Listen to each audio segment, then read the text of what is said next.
Hair transplantation എന്ന് പറയുന്നത് നമ്മൾ പേടിക്കേണ്ട ഒരു കാര്യമാണോ?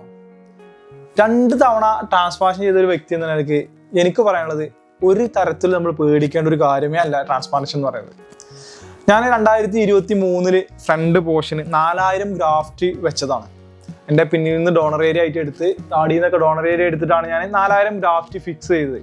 അത് കഴിഞ്ഞ് 2 വർഷത്തിൽ അത്യാവശ്യം നല്ല റിസൾട്ട് എനിക്ക് ഉണ്ടായിരുന്നു. ഫുള്ള് കവറായി വന്ന്.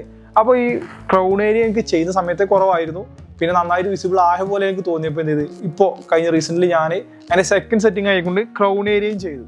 അവിടെ 1500 ഗ്രാഫ്റ്റ് എടുത്തത്. അതിൻ്റെ പിൻഭാഗത്ത് തന്നെ എടുക്കാണ്ടായിരുന്നു. ഞാൻ ഈ ചെയ്തതൊക്കെ കോയമ്പത്തൂർ വെച്ചിട്ടാട്ടോ. കേരളത്തിൽ എന്തുകൊണ്ട് ചെയ്തില്ലെന്ന് ചോദിക്കുകയാണെന്നുണ്ടെങ്കിൽ റേറ്റിന്റെ പ്രശ്നം തന്നെയാണ്. ഞാൻ ഇവിടെ അന്വേഷിക്കുന്ന സമയത്ത് പെർ ഗ്രാഫ്റ്റിന് 20 രൂപ, 30, 40, 60, 100ന്റെ മേലെ വരെ പോകണമൊക്കെ ഉണ്ട്. ഞാൻ അവിടെ അന്വേഷിച്ചപ്പോൾ 10 രൂപയ്ക്ക് ചെയ്തു തരാന്ന് പറഞ്ഞു. ഞാനന്ന് ഖത്തറിലാണ് വർക്ക് ചെയ്തിരുന്നത്. കുറേ അന്വേഷിച്ച്, ഒരുപാട് അന്വേഷിച്ച് റിസൾട്ടും കാര്യങ്ങളൊക്കെ നോക്കി അവസാനം ഞാനിത് ഫിക്സ് ചെയ്ത് അവിടെ പോയി ചെയ്തതാണ്. അപ്പോൾ ഇപ്പോൾ ഇതാണ് എൻ്റെ കണ്ടീഷൻ. ഞാൻ ഷെഡിങ് ടൈമിലാണുള്ളത്. ഇപ്പോൾ ചെയ്തിട്ട് ഏകദേശം ഒരു 20 ദിവസം ആയിട്ടുള്ളൂ. എൻ്റെ ക്രൗൺ ഏരിയയാണ് ഞാൻ ചെയ്തത്. ഫ്രണ്ട് പോർഷൻ ഓൾറെഡി ചെയ്ത് വെച്ചതാണ്. അത് നല്ല റിസൾട്ട് ഉള്ളതുകൊണ്ട് തന്നെയാണ് ട്രാൻസ്പ്ലാന്റ് ചെയ്തത്. അപ്പോൾ നിങ്ങളോട് എനിക്ക് പറയാനുള്ളത്, ട്രാൻസ്പ്ലാന്റേഷൻ എന്ന് പറഞ്ഞാൽ ഒരിക്കലും നിങ്ങൾ പേടിക്കേണ്ട കാര്യമില്ല.